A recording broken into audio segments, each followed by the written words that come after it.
The hospital room was silent except for the steady beep of machines. Then a melody filled the air, soft, gentle, like a whisper from the past. The black musician's fingers moved across her guitar strings, playing a lullaby that seemed older than time itself. Suddenly, the woman in the bed, Min-seo, the wife of Korea's most feared mafia boss, moved her finger. Just one tiny movement. But for 3 long years, she hadn't moved at all. Where are you watching this from? Drop your country in the comments. And if you want to see what happens next, hit that subscribe button right now. Let me take you back to where this incredible story truly began. 3 years and 2 months earlier, on a rainy Tuesday night in Seoul, Min-seo was driving home from her grandmother's funeral. The windshield wipers pushed away the rain, but they couldn't push away her sadness. Her grandmother had been the only family member who truly understood her. The only one who knew the real Min-seo, not just the mafia boss's wife. Min-seo wiped tears from her eyes as she remembered her grandmother's wrinkled hands braiding her hair when she was little. She remembered the lullaby her grandmother would sing, a song so old that nobody else seemed to know it. A song in a language that mixed Korean with something else, something ancient and mysterious. The traffic light turned red, and Min-seo stopped her car. She didn't see the truck coming from the side. The driver had fallen asleep at the wheel. Crash! The sound of metal crushing metal echoed through the rainy night. Min-seo's world went dark. When Jin-woo, her husband, got the phone call, he was in the middle of a business meeting. Not a normal business meeting. Jin-woo didn't run a normal business. He was the leader of the most powerful crime family in Seoul. Men twice his age bowed when he walked into a room. His enemies disappeared in the night. But when his phone rang and he heard the words hospital, accident, and your wife, this powerful man felt his heart stop. The meeting is over, Jin-woo said, his voice cold as ice. He stood up, grabbed his coat, and walked out. His men followed him like shadows. At the hospital, doctors met Jin-woo in the hallway. They looked scared, not because of who he was, but because of what they had to tell him. Mr. Park, the head doctor said carefully, your wife is alive, but what? Jin-woo's hands became fists. She's in a coma.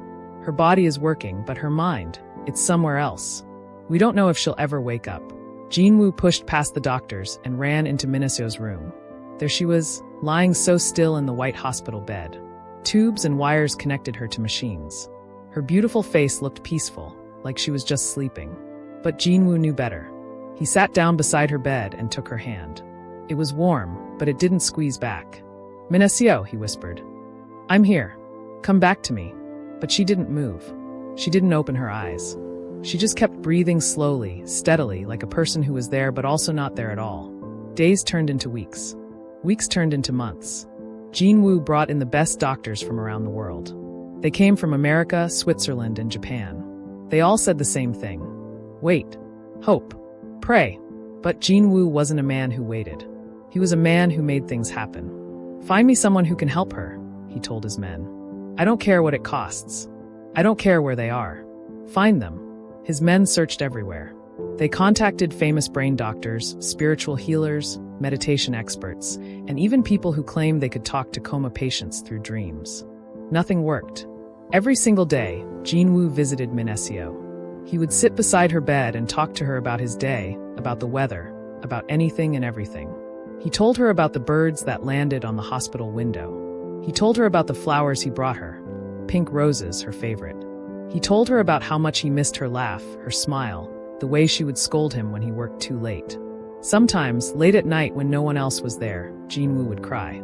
This man who had never shown weakness to anyone, who had built an empire on fear and respect, would hold his wife's hand and let tears fall down his face. Please, he would whisper. Please come back. I need you. But Min-seo stayed silent. The machines kept beeping. Time kept passing. 2 years went by. Then 2.5 years. The doctors started using words like permanent and unlikely to recover. But Jin-woo refused to listen. He made sure Min-seo had the best room, the best care, the best of everything. He hired private nurses who would read to her, play music for her, and talk to her as if she could hear every word. One of those nurses, a kind older woman named Mrs. Kim, noticed something interesting. When certain types of music played in the room, soft, gentle melodies, Min-seo's heartbeat would change slightly.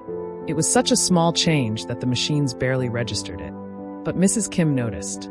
Mr. Park, she said one day, I think music might help. Jin-woo looked up from where he sat beside Min-seo's bed. What kind of music? I'm not sure yet, but I've been keeping track, and her body responds to certain songs. Lullabies mostly. Gentle old songs. This gave Jin-woo an idea. He remembered how Min-seo's grandmother used to sing to her. He remembered that special lullaby, the one Min-seo had hummed sometimes when she thought no one was listening. Her grandmother used to sing her a lullaby, Jin-woo said. But I don't remember how it went. And her grandmother she's gone now. Mrs. Kim nodded thoughtfully. Maybe we could find someone who knows old lullabies? Someone who studies traditional music. Jin-woo immediately called his men. I want you to find music experts. People who know old Korean songs, traditional songs, and lullabies from generations ago. Bring them here. Over the next few months, dozens of musicians came to the hospital. They played traditional Korean instruments, the gaegeum, the jeomungo, the djeom flute. They sang old folk songs and ancient lullabies. Each time, Jin-woo and Mrs. Kim watched Min-seo carefully, hoping for any sign of recognition. Some songs made her heartbeat slow down peacefully. Some made it speed up slightly. But none of them caused any real change. None of them brought her back. 3 years passed.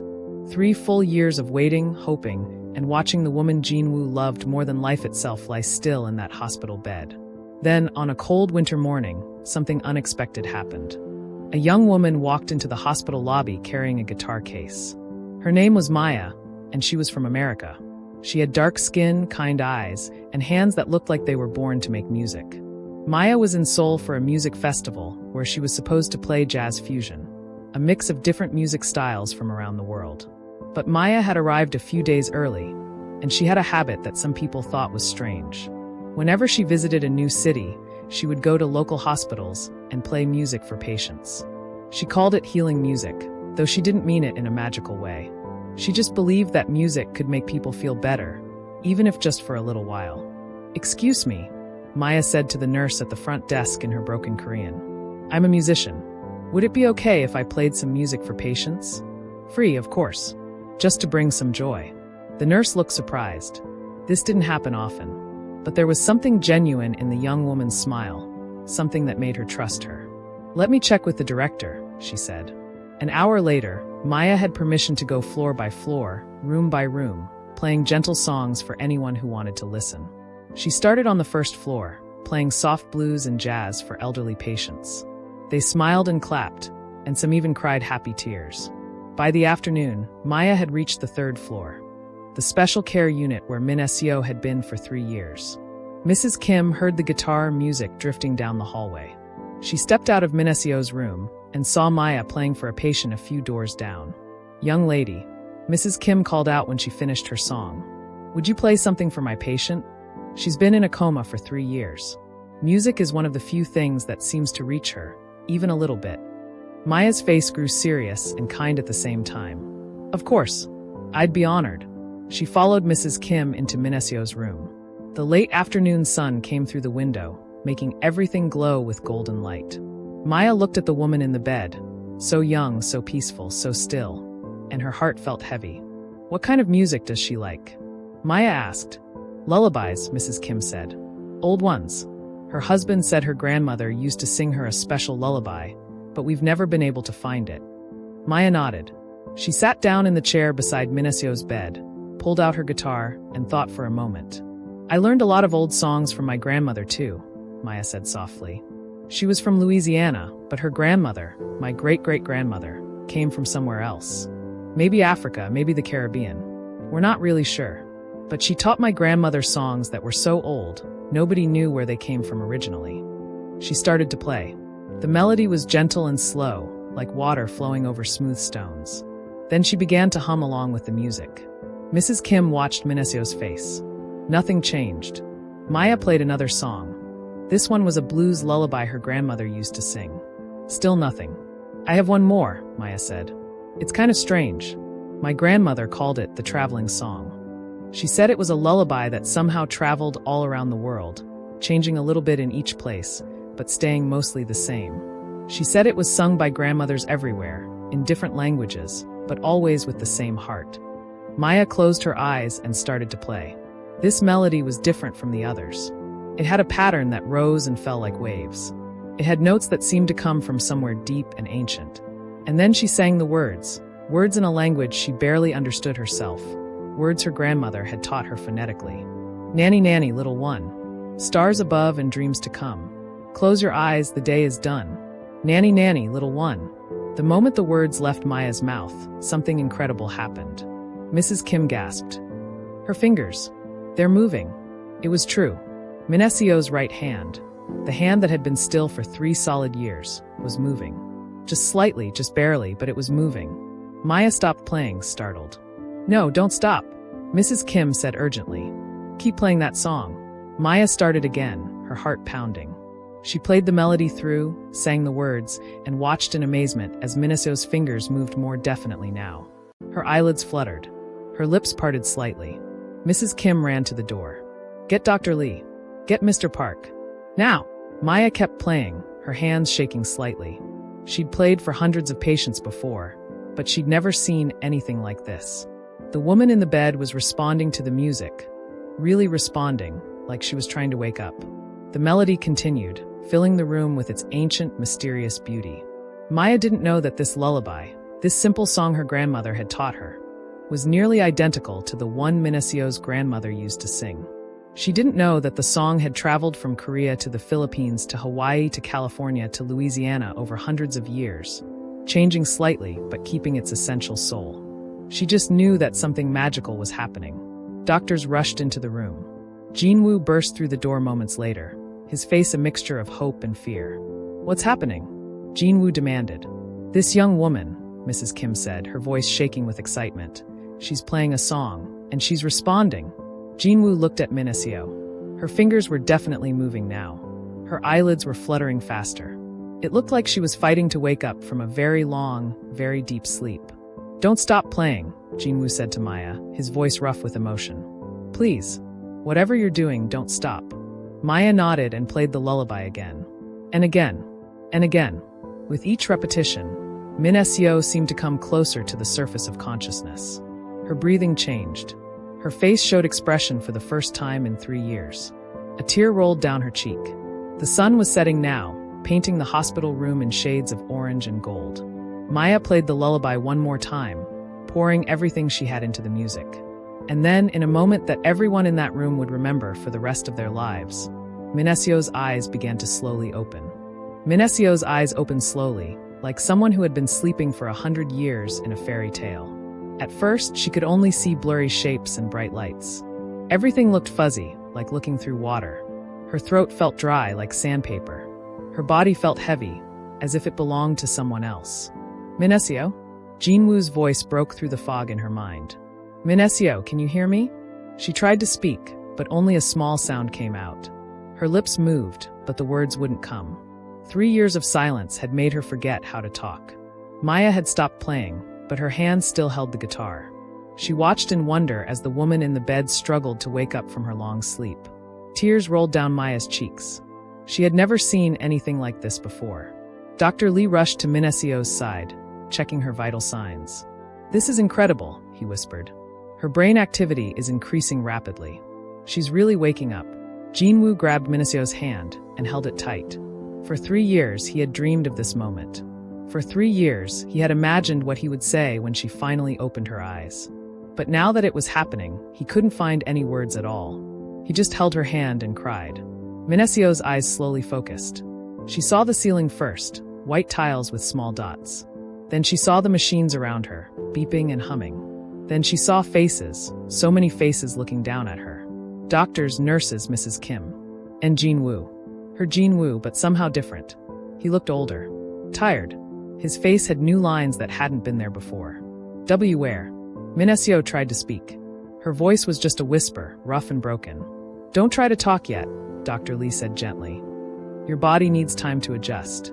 You've been asleep for a very long time. But Min-seo's eyes were searching the room. She had heard something, a song. A song she knew from somewhere deep in her heart.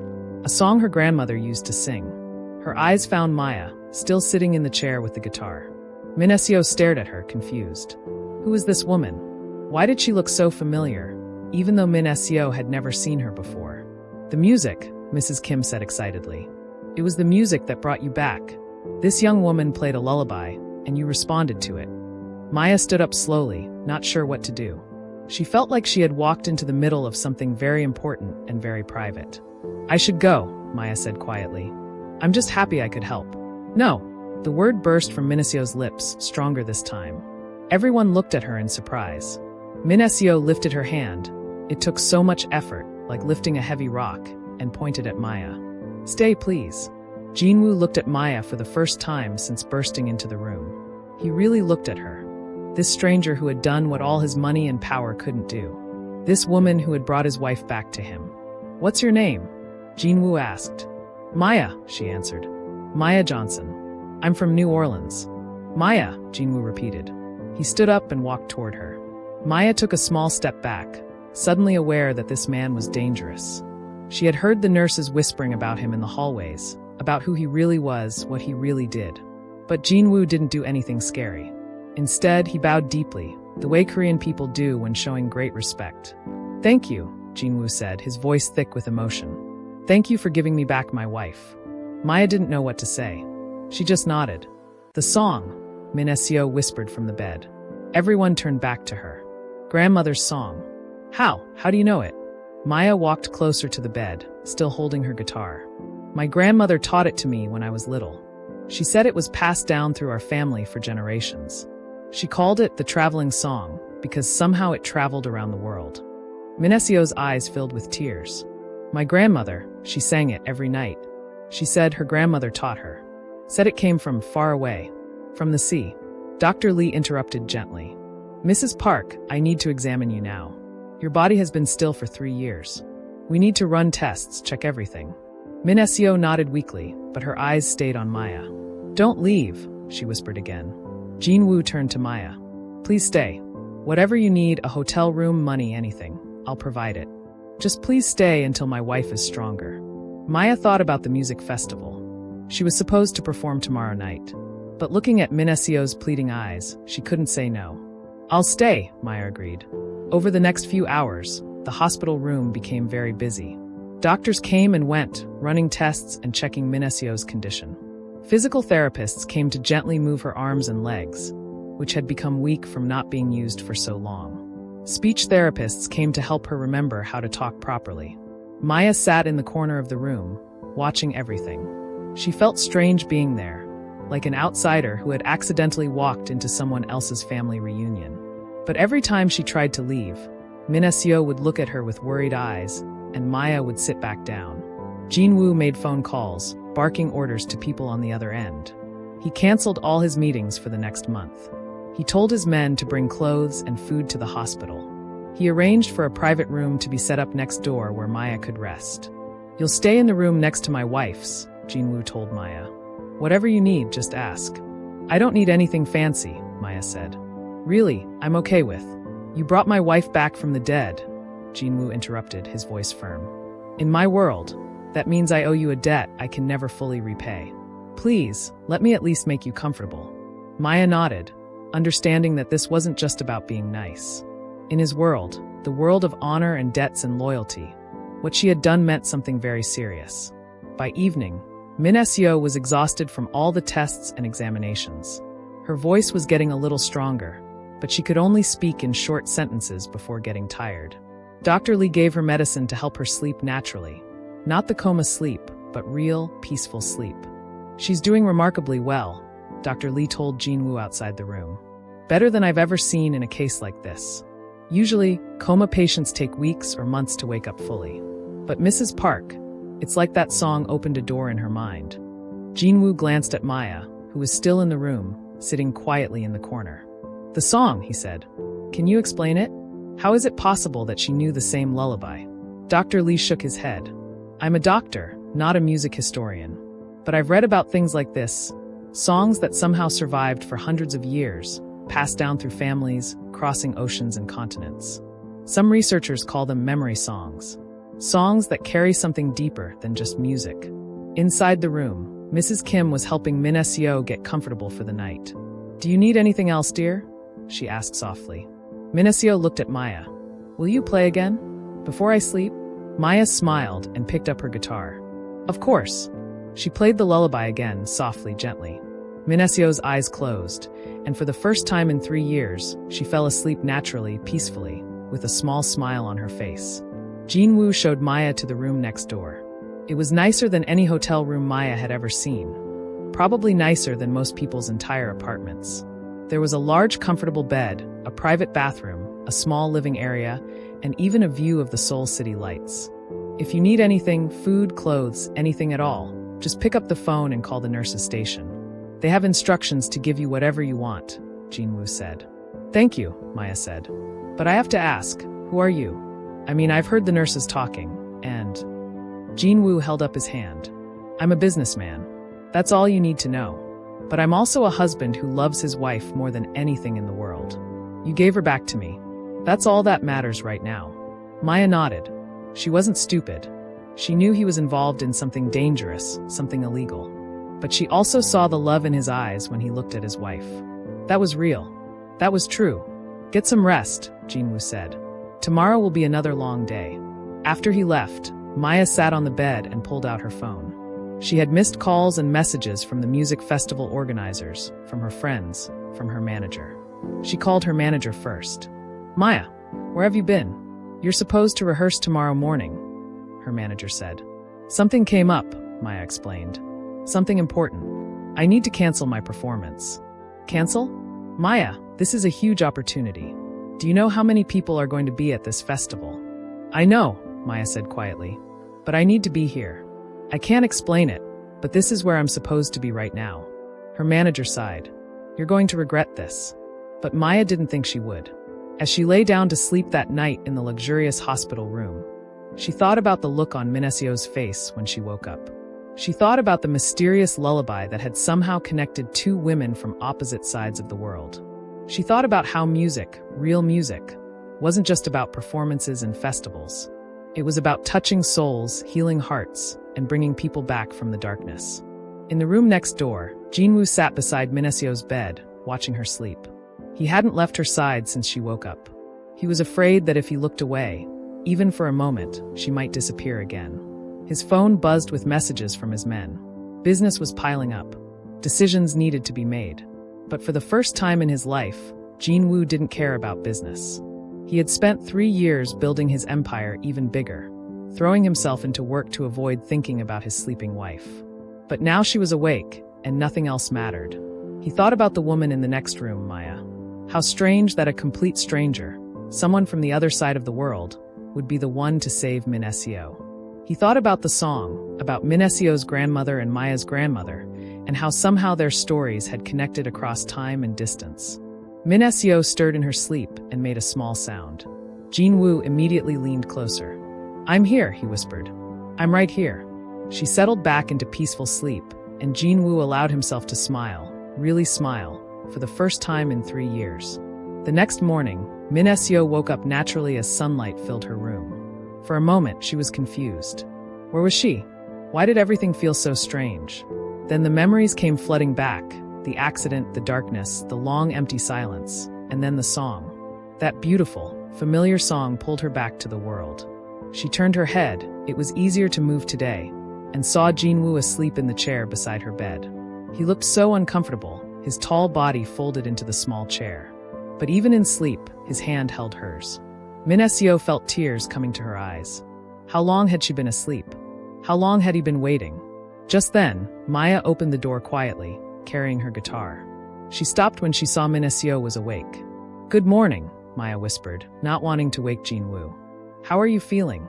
Confused, Min-seo whispered back. Her voice was getting stronger. I have so many questions. I bet you do, Maya said, smiling. She walked over and sat in the other chair. What do you want to know? How long? Min-seo asked. How long was I gone? Maya's smile faded. 3 years. Min-seo's eyes went wide. 3 years. She looked at Jin-woo with new understanding. 3 years he had waited for her. 3 years of sitting in this room, hoping, praying. No wonder he looked so tired. He never gave up on you, Maya said.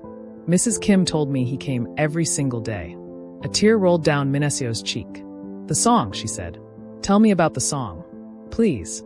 Maya settled back in her chair and began to tell her story. She told Min-seo about her grandmother in Louisiana, about the lullaby passed down through generations, about how her great-great-grandmother had brought it from somewhere far away.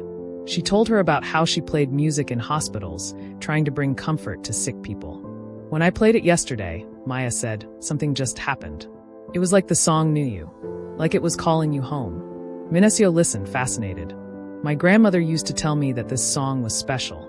She said it was older than our family, older than anyone could remember. She said it traveled on ships and in hearts, crossing oceans, connecting people who would never meet. Maybe we were supposed to meet, Maya said softly. Maybe that's why I came to Seoul this week. Not for the music festival. For you. Min-seo reached out her hand, and Maya took it. Two women from different worlds, different backgrounds, different lives, connected by an ancient lullaby that had somehow survived hundreds of years to bring them together. Jin-woo stirred and woke up. He saw the two women holding hands, talking quietly, and something in his chest loosened. His wife was awake. She was talking. She was coming back to him. "Good morning," he said, his voice rough from sleep. Both women turned to him and smiled. "Good morning," they said together. And in that moment, in that hospital room filled with morning light, something new began. Not just Min-seo's recovery, but a friendship that would change all their lives in ways they couldn't possibly imagine. But outside the hospital, in the shadows of Seoul's streets, someone had heard about the Mafia boss's wife waking up. Someone who had been waiting for 3 years for Jin-woo to be vulnerable. Someone who saw this moment of joy as the perfect opportunity to strike. The happiness in that hospital room wouldn't last long. Danger was coming, and it was wearing a familiar face. 3 days had passed since Min-seo woke up. Each day, she got a little stronger. She could sit up now without help. She could speak in full sentences, though her voice still sounded weak and raspy. The physical therapists worked with her every morning, helping her remember how to use her legs and arms. Maya stayed by her side, playing the lullaby whenever Min-seo felt tired or scared. The song had become like medicine. It calmed Min-seo's mind and helped her feel safe. The two women talked for hours, sharing stories about their grandmothers, their childhoods, their lives. "My grandmother was the strongest person I ever knew," Maya said one afternoon as she sat beside Min-seo's bed. "She raised 5 children by herself after my grandfather died. She worked 3 jobs, but she always had time to sing to us." Min-seo smiled. "My grandmother was strong too. She lived through the war, lost everything, but she never lost her kindness. She used to say that the lullaby kept her alive during the darkest times." Jin-woo watched them from across the room. He had never seen his wife connect with someone so quickly. Usually, Min-seo was quiet and careful with new people. But with Maya, she was open and warm, like they had known each other forever. His phone buzzed. It was a message from his second-in-command, a man named Tae-sung. "We need to talk. Urgent. Can't discuss it on the phone." Jin-woo frowned. Something was wrong. He could feel it. "I have to step out for a moment," Jin-woo said to Min-seo.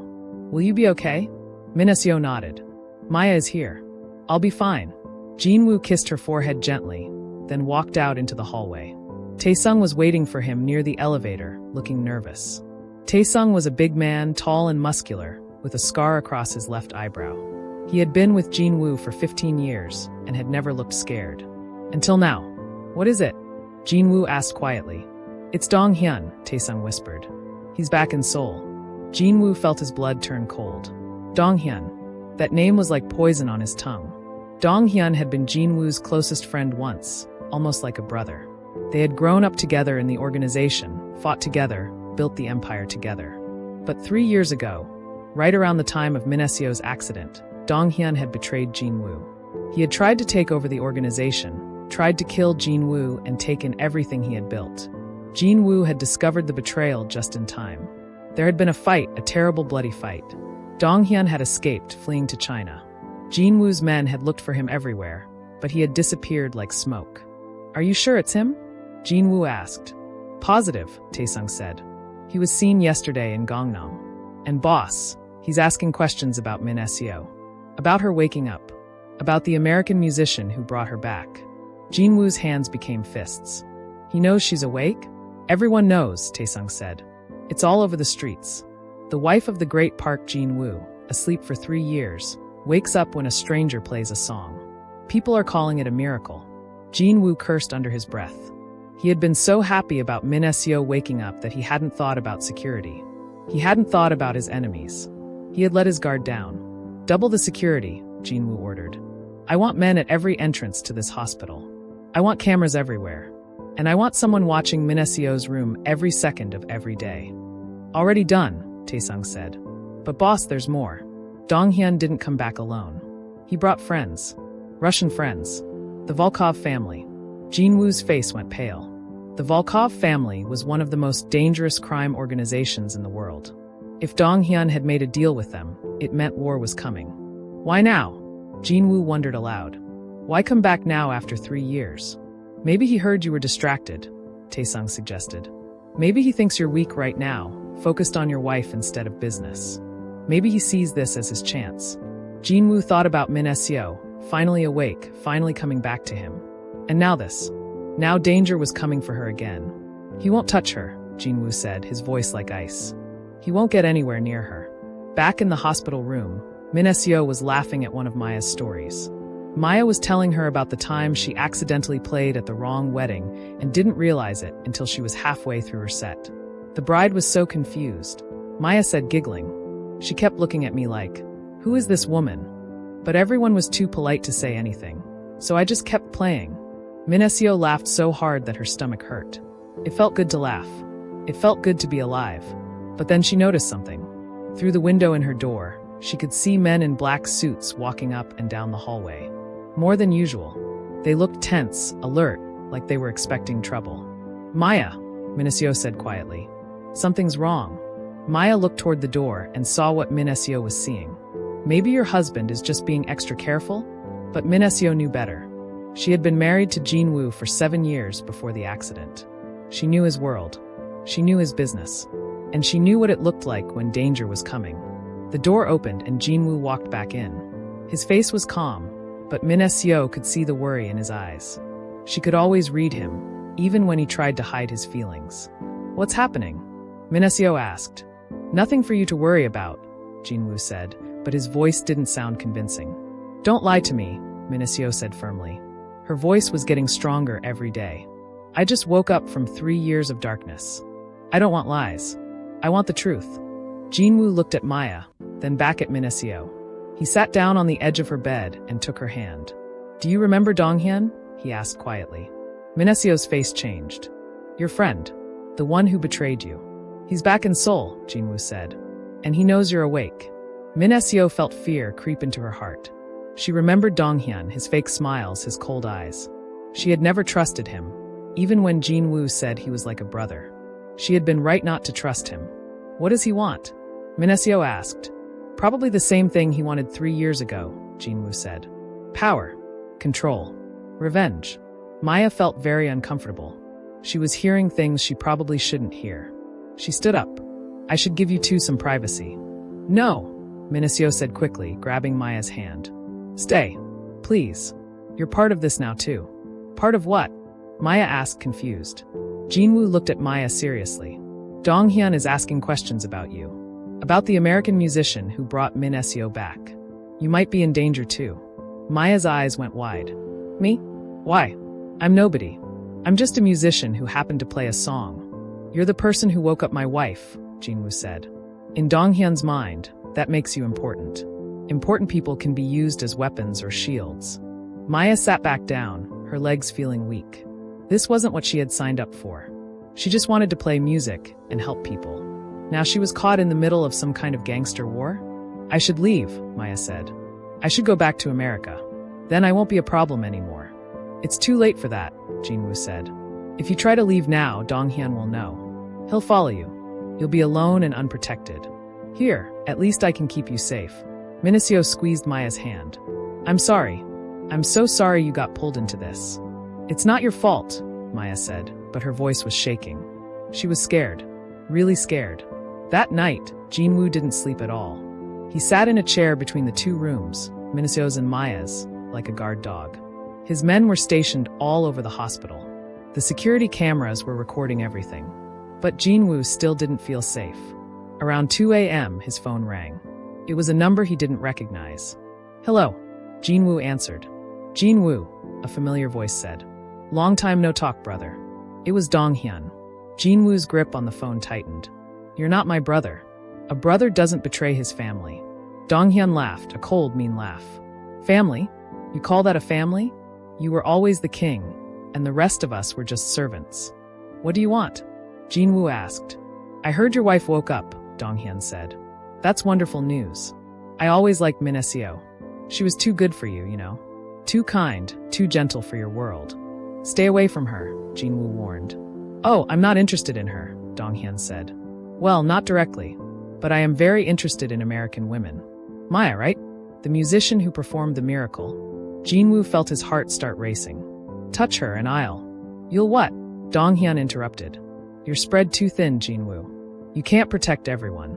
You can't be everywhere at once. And now you have 2 women to worry about instead of just 1. That's your weakness. You love too much. You care too much. That's why you'll lose everything. What do you want?" Jin-woo asked again, his voice deadly quiet. "I want what should have been mine 3 years ago," Dong-hyun said. "The organization. The power. The respect. And I'm going to take it. But first, I'm going to take everything you love. 1 piece at a time." The phone went dead. Jin-woo immediately called Taesung. "Wake everyone up. Full alert. He's making his move." In her room, Min-seo couldn't sleep. She kept thinking about Dong-hyun, about the danger, about poor Maya who had gotten caught in this nightmare. She thought about her grandmother, about the lullaby, about how strange it was that a song could bring her back from the darkness, but couldn't protect her from the darkness that was coming now. She heard a soft sound from the hallway. Footsteps. Quiet, careful footsteps. Min-seo's heart started beating faster. She pressed the call button for the nurse, but nothing happened. She pressed it again. Still nothing. The door to her room opened slowly. A figure stepped inside, a man wearing all black, with a mask covering his face. Min-seo opened her mouth to scream, but the man moved fast. He was beside her bed in 2 steps, his hand covering her mouth. "Shh," the man said. "Don't scream. I'm not here to hurt you. I'm here to deliver a message." Min-seo's eyes were wide with terror. She tried to fight, but her body was still so weak from 3 years in the coma. The man leaned close and whispered in her ear. "Tell your husband that Dong-hyun says hello. Tell him that the war starts tomorrow. And tell him that everyone he loves will pay for what he did." Then the man pulled out a knife. Min-seo thought she was going to die. But instead of stabbing her, the man cut a piece of her hair and put it in his pocket. "A souvenir," the man said, "to show we can reach you anytime we want." He turned to leave, but then the door burst open. Jin-woo stood there, his gun pointed at the intruder. "Don't move," Jin-woo said. The man in black smiled behind his mask. "Too late, boss. The message is delivered." He threw something at Jin-woo, a flash grenade that exploded in bright light. When Jin-woo could see again, the man was gone. He had jumped out the window, 3 stories down, into the darkness. Jin-woo ran to Min-seo. She was shaking, tears streaming down her face. He held her tight, feeling his heart break.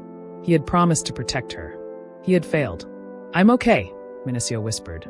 "I'm okay. He didn't hurt me." But they both knew that wasn't the point. The point was that Dong-hyun could reach them. The point was that nowhere was safe. In the room next door, Maya had heard the commotion. She ran into the hallway, just as Jin-woo's men were flooding into Min-seo's room. "What happened?" Maya asked, terrified. Jin-woo looked at her with eyes full of anger and determination. "War," he said simply. "War happened. And in the streets of Seoul, in a dark warehouse on the edge of the city, Dong-hyun looked at the piece of Min-seo's hair he had taken. He smiled his cold smile. "Let the games begin," he said to the Russian men standing around him. "Let's show Park Jin-woo what it feels like to lose everything." The next morning would bring blood and fire. The next morning would bring choices that would change everything. The next morning would test whether love was stronger than revenge, whether loyalty could survive betrayal, and whether a simple lullaby could protect the people it had brought together. But none of them knew that yet.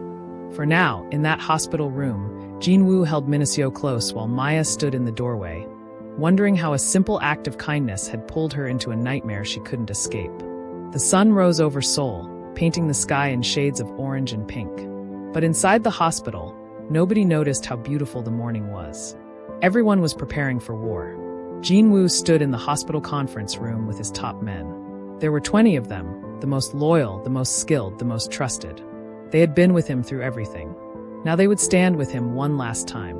Donghyun wants to meet, Jin-woo told them. He sent a message this morning. He wants to talk. He says if I come alone to the old warehouse by the river, he'll leave Min-seo and Maya alone. It's a trap, Taesung said immediately. Boss, you can't go. I know it's a trap, Jin-woo said calmly.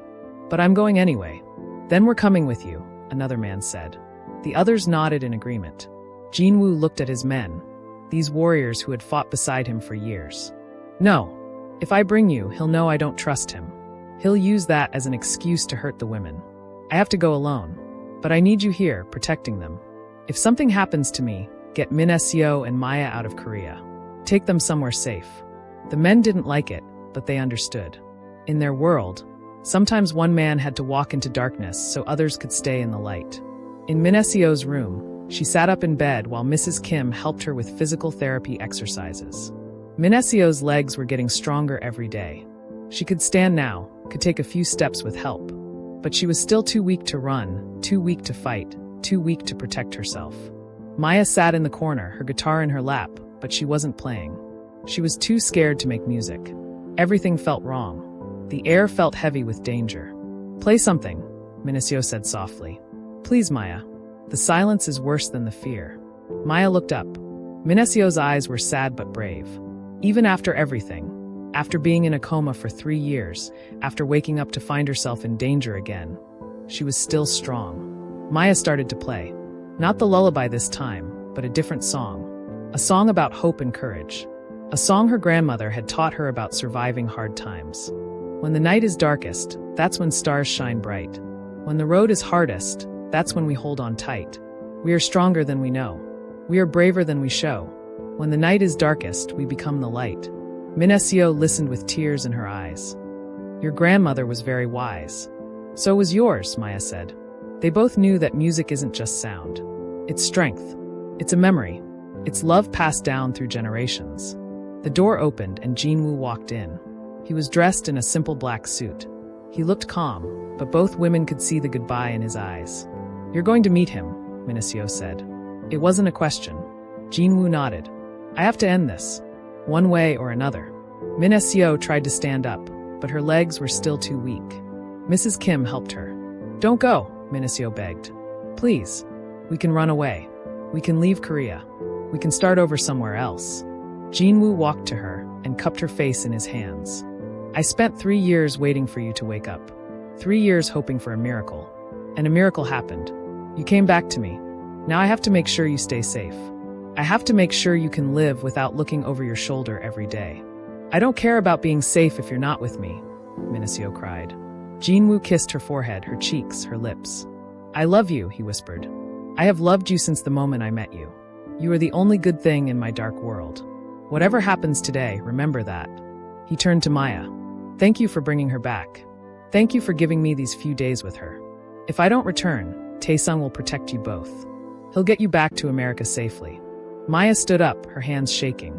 There has to be another way. There has to be. There isn't, Jin-woo said simply. This is the only way. He walked toward the door, but Min-seo called out. Wait! Jin-woo turned back. Min-seo was standing on her own now, even though her legs were shaking. Mrs. Kim held her arms to steady her, but Min-seo was standing. Come back to me, she said, her voice strong despite her tears. You promised me you'd never leave me.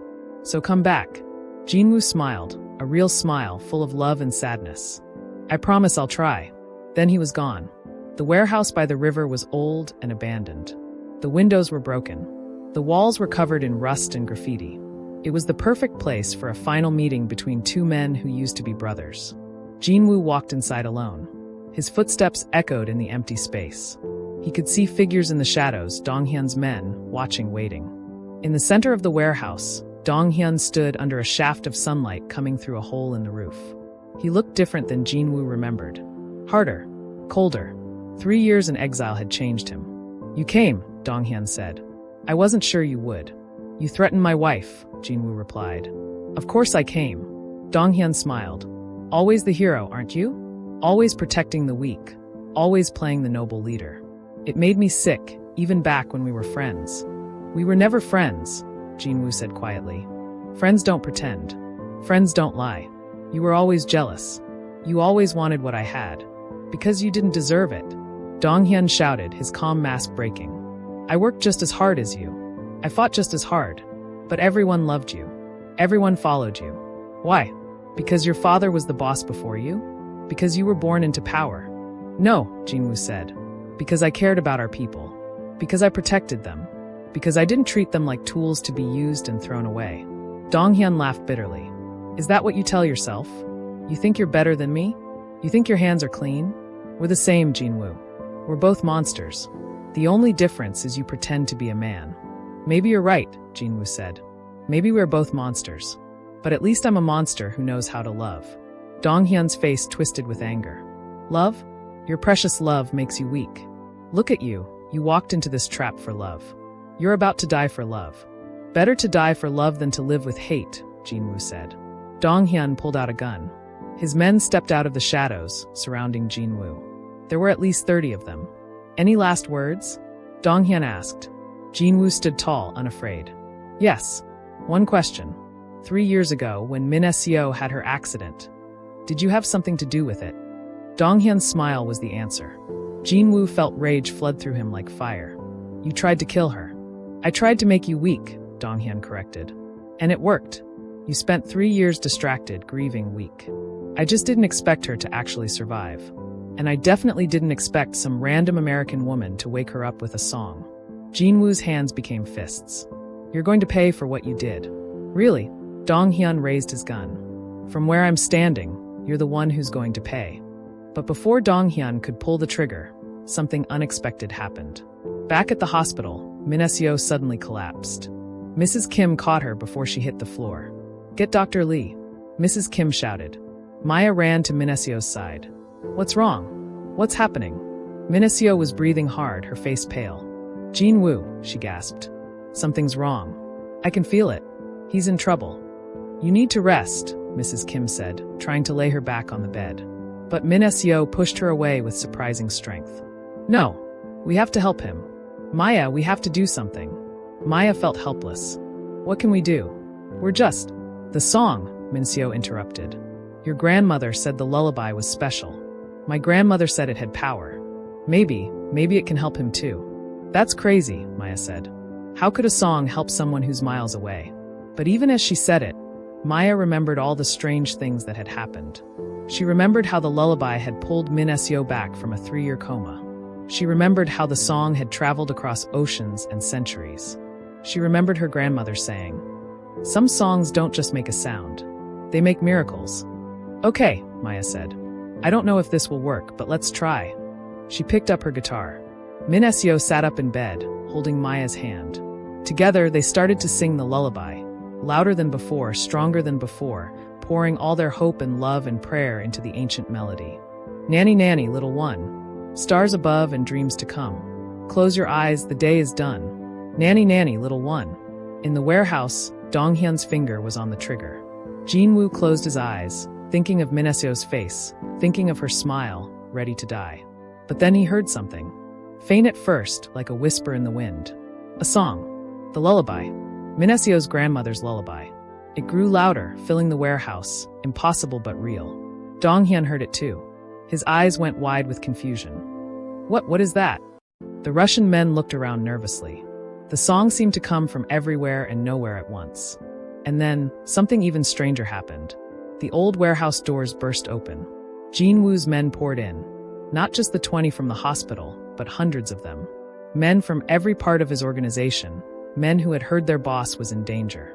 But more than that, other people came too. Regular people. Shop owners whom Jin-woo had protected. Families he had helped. Even some police officers respected him despite his criminal life. They had all heard somehow that Jin-woo needed help, and they had come. Taesung ran to Jin-woo's side. We heard the song, he said, confused. It was playing everywhere, on radios, on phones, like it was calling us. We all just knew you needed us. Dong-hyun's men were outnumbered now, 10-1. The Russian gangsters looked at each other nervously, then started backing away. They hadn't signed up for this. They had expected an easy ambush, not a war. Dong-hyun stood alone in the center of the warehouse, his gun still pointing at Jin-woo. But his hand was shaking now. It's over, Jin-woo said quietly. Put down the gun. No, Donghyun said, but his voice cracked. No, I was supposed to win. I was supposed to. Police sirens wailed outside. Someone had called the authorities. Real authorities, not the corrupt ones Donghyun had paid off. Donghyun lowered his gun slowly. He looked at Jin-woo with hate and defeat in his eyes. How? He whispered. How did you do this? I didn't, Jin-woo said. Love did. The people who care about me did. That's the difference between us, Donghyun. I built loyalty. You built fear. And in the end, love is always stronger than fear. The police rushed in and arrested Donghyun and his remaining men. The Russian gangsters had already fled. It was over. Jin-woo stood there, alive, victorious, but feeling strangely empty. He had won, but he wanted to go home. When Jin-woo walked back into Min-seo's hospital room an hour later, she was waiting. The moment she saw him, she tried to jump out of bed, but her legs still weren't strong enough. Jin-woo caught her in his arms. They held each other and cried, tears of relief, of joy, of release. They had both survived. They had both come back from darkness. Maya watched them from the corner, her own tears falling. She had witnessed something impossible, something miraculous. A song had brought a woman back from a coma. And somehow, that same song had saved the man she loved. How did you know? Jin-woo asked Min-seo. How did you know to sing? I just felt it, Min-seo said. I felt that you needed us. Maya and I sang, and somehow the song reached you. Jin-woo looked at Maya. Thank you, he said. Again, you saved my life now too. Maya smiled through her tears. I think your wife saved you. I was just the guitar player. No, Min-seo said, reaching for Maya's hand. We saved him together. The song needed both of us.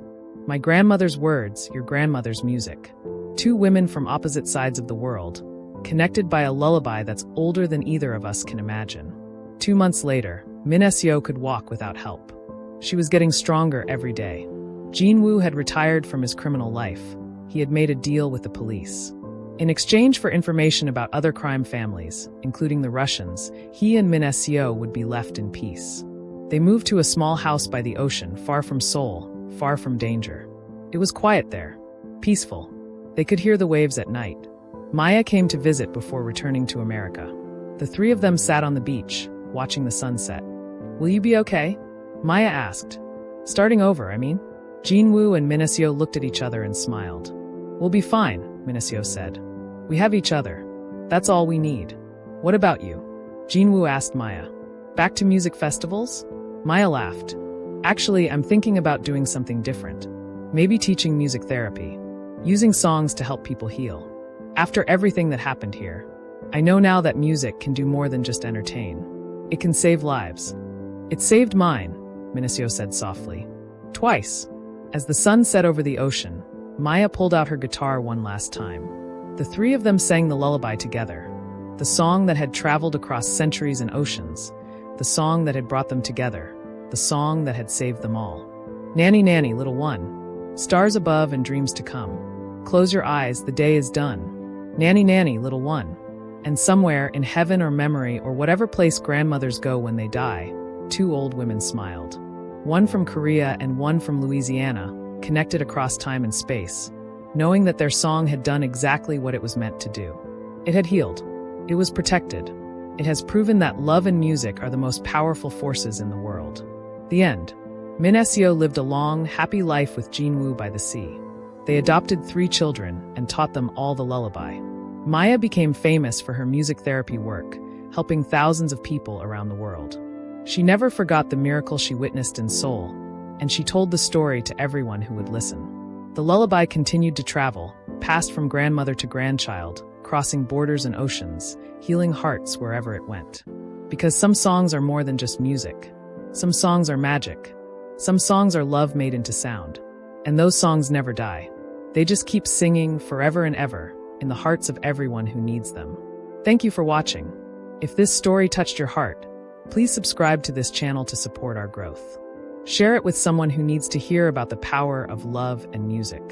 And remember, sometimes the most powerful thing in the world is the simplest, a grandmother's lullaby sung with love.